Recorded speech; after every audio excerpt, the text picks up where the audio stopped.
Dear viewers, you welcome to this news live from our headquarters in Cameroon's economic capital, where I am Bavle Jonathan, a former Prime Minister of New Zealand. Right Honourable Helen Clark expresses deep concerns over the corruption scandal involving Glencoe and the Republic of Cameroon and many other African nations. She's made a statement, and you're going to hear the content of that statement in this edition of the 6 p.m. newscast on Equinoxe television news. Out of the Republic of Cameroon, Russia is accusing the United States of America of pouring fuel in the fire in the war in Ukraine with the deployment of missile shipment. Those were top stories.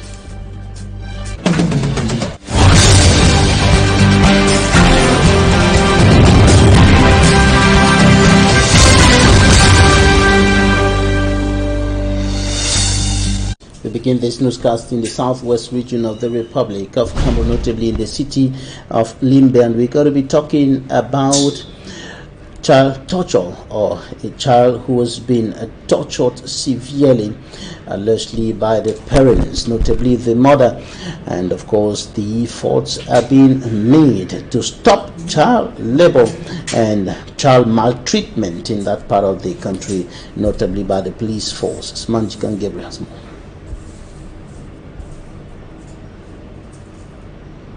In the office of the Gender-Based Violence Unit at the Limbe Central Police Station is a woman by name Melvis.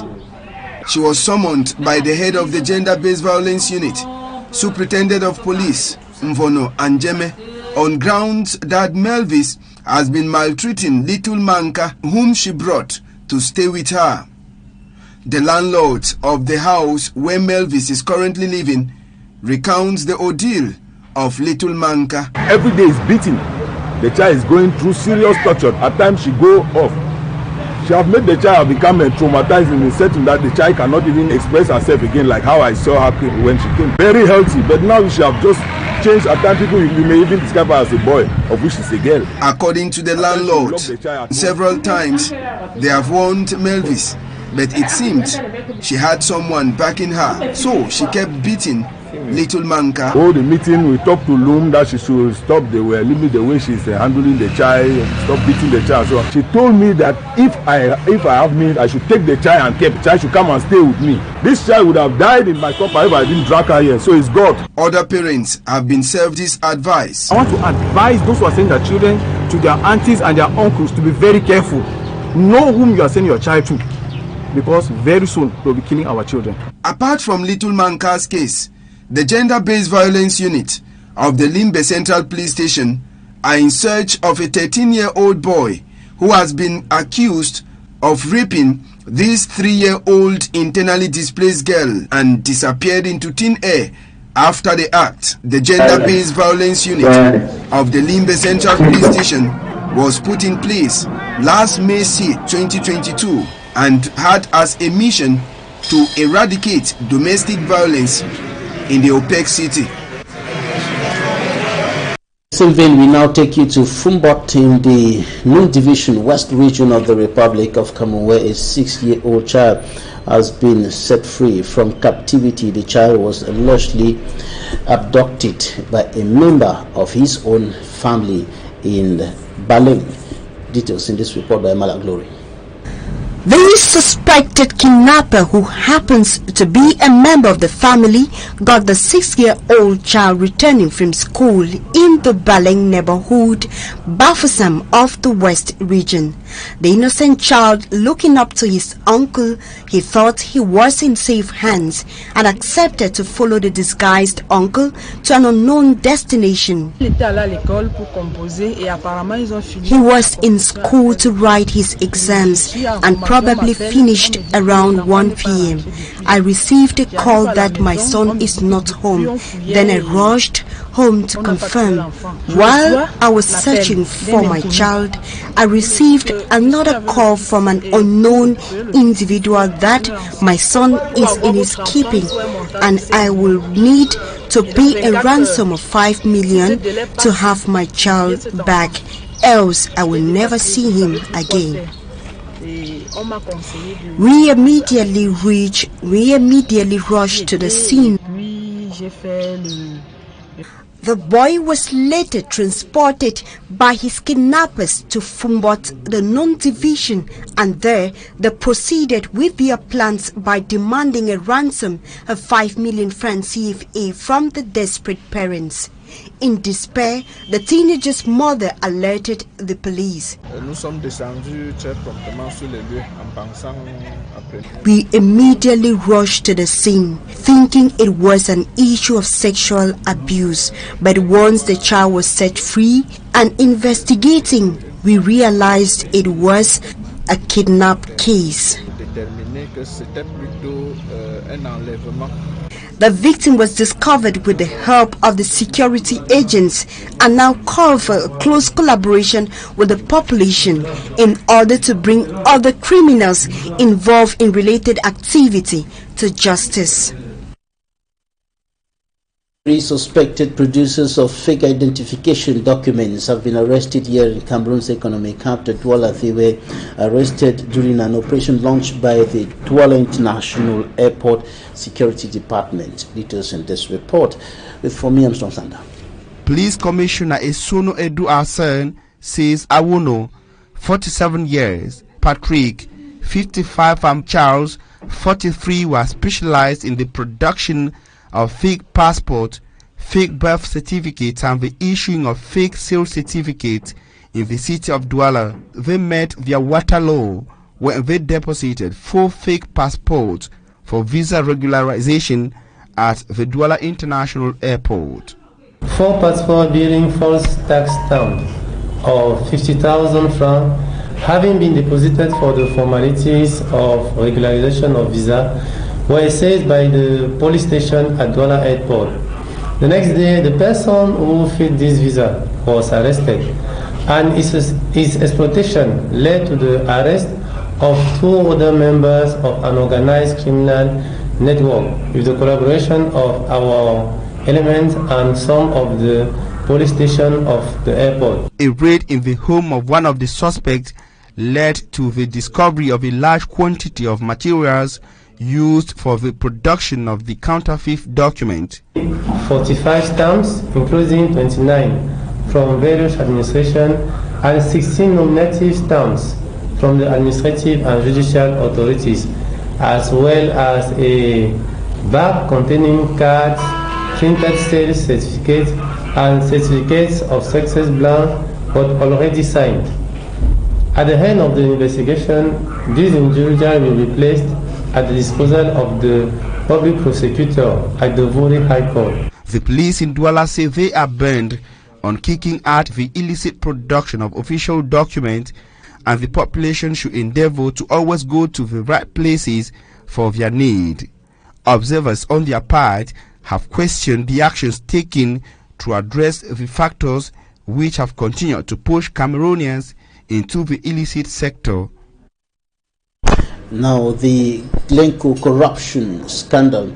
A former Prime Minister of New Zealand and former administrator of UNDP, Right Honorable Helen Clark, expresses deep concerns that about the announcement by the U.S. authorities that the mining and commodity trading company Glencoe has admitted to paying bribes for over a decade to officials to secure oil contracts or avoid government's audit in Nigeria, Cameroon, Ivory Coast, Equatorial Guinea, Brazil, Venezuela, and the Democratic Republic of Congo. She says these practices undermine public trust and rob citizens of the benefits of their natural resources. They are in direct contradiction with international principles. Glencoe has admitted wrongdoing following the U.S. investigations into bribery and market manipulation in violation of the Foreign Corrupt Practices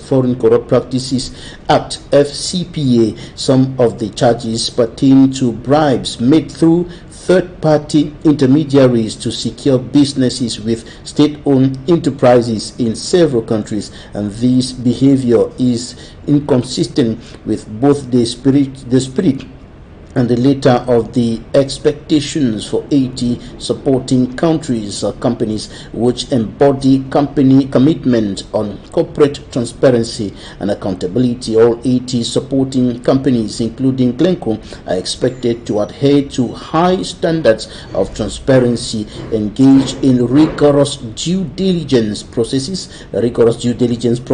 and publish an anti-corruption policy which sets out how the company manages corruption risks.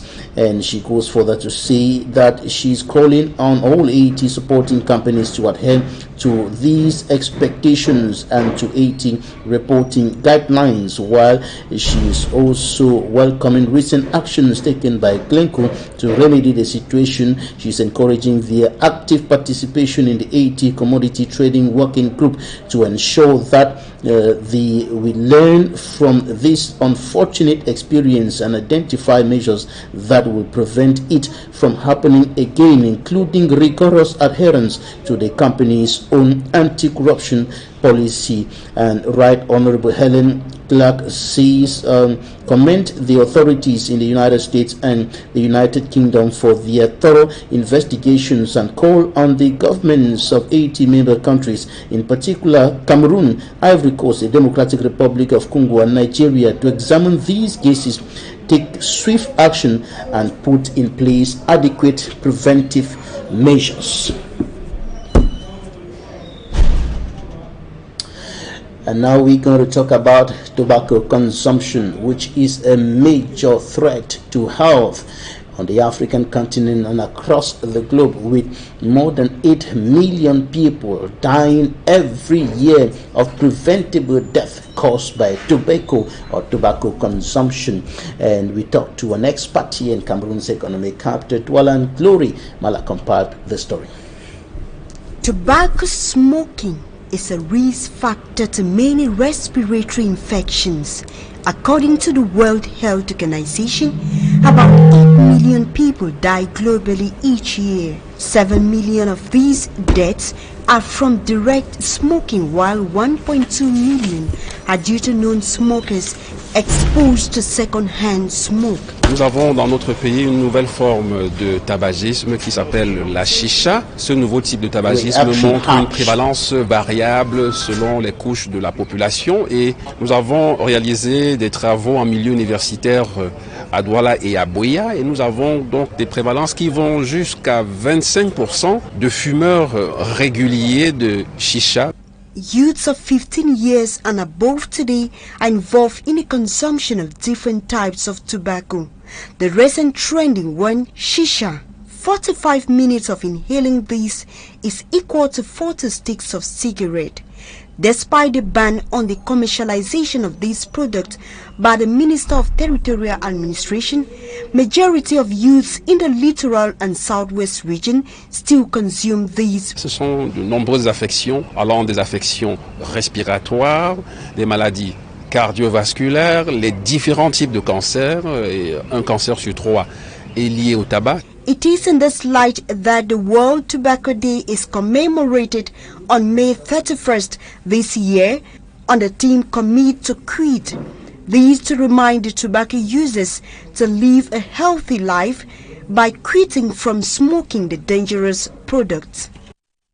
Muslim faithfuls and leaders in the Republic of Cameroon continue expressing concerns and worries over irregularities surrounding the organization of the pilgrimage to Mecca to fulfill the 5th pillar of Islam this year, and they are raising concerns about issues including cost and the activities. The organization of that trip to Mecca is managed by the authorities, notably the Minister of Territorial Administration, who is the President of the National Hajj Commission, Atanganji Paul, and the Muslim leaders are saying that this should be allowed in the hands of the Muslim leaders, and the authorities should only supervise the organization of that move by Muslim faithfuls to Mecca every year. And they are, however, appreciating the 1 billion francs a year, the aid from the government of the Republic on the instructions of President Paul Biya,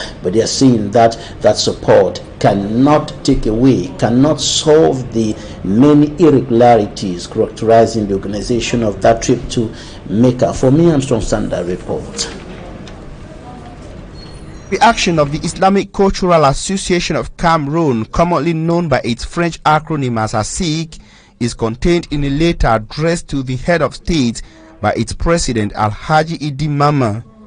While thanking President Biya for ordering the disbursement of a 1 billion francs CFA subsidy for the price of Hajj 2022, Alhaji Idi Mama said the move will not solve the organizational problems of Hajj decried by the Muslim community. He recalled that on May 28, 2022, ASIC requested the president's arbitration regarding the exacerbated injunction of the Ministry of Territorial Administration, which they see as the origin of the exaggeration of the prices of pilgrimage to Mecca 2022. The Islamic Cultural Association of Cameroon, in this request, wanted the government of Cameroon to transfer the organization of the sacred exercise of Hajj or pilgrimage to Mecca into the hands of the Muslim community and participate only by supervising through the Ministry of Territorial Administration. The Secretary General of the Council of Muslim Traditional Rulers for the Littoral and Southwest regions, on his part, is glad that the President of the Republic has come in to subsidize. First of all, we thank Allah to be able to go to Hajj this year after 2 years of pandemic, and we thank the head of state who come again to assist to rescue the pilgrimage by this the donation. And Allah protects him, Allah give him health, Allah enlighten him more to be able to be the best for the Cameroonians. He, however, reminds pilgrims of the spiritual importance of the journey to Mecca. To fear Allah, to fear God. Hajj is not a business, it's not a tourism, but it is an worship act. They should know that Allah observes them. Recall that the financial intervention of President Paul Biya comes on the heels of an outright anger demonstrated by some Muslim faithfuls against the Minat boss's decision to increase the fee to 3,200,000 francs CFA for pilgrims wishing to travel to Mecca.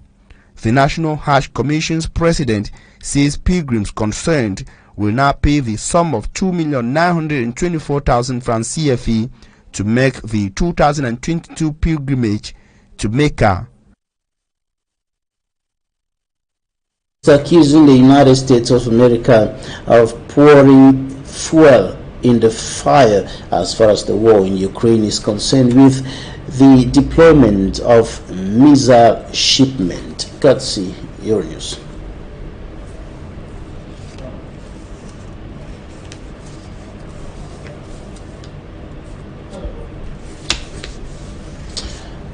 Euronews with details of the latest information streaming into our newsroom from Ukraine as far as the war that's been going on there is concerned, and Russia that invaded Ukraine is now accusing the United States of pouring fuel in the fire with missile shipment in terms of aid to the Ukrainian government to resist the invasion of Russia.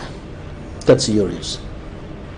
Union officials had long called on Washington to provide the high-tech weapons, which experts say will help bolster Ukraine's defensive capabilities.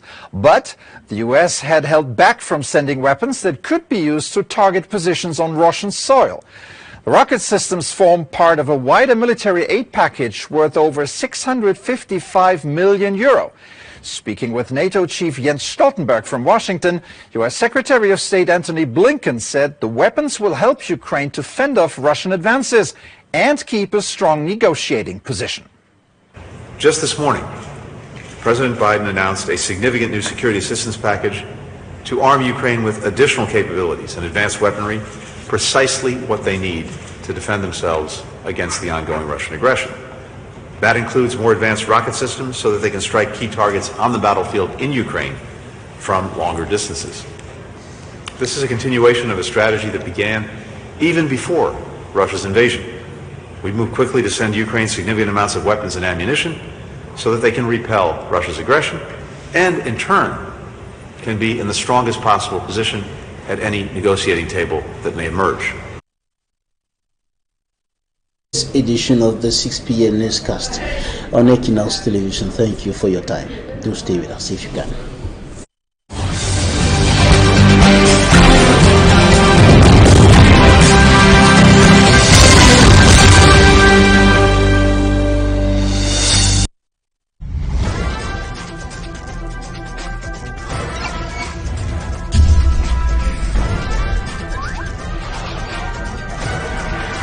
Equinoxe Télévision, au-delà de l'image, nous rendons compte. If you suspect you may have a coronavirus infection, please call your healthcare provider in advance and let them know you are coming. This can help them be prepared.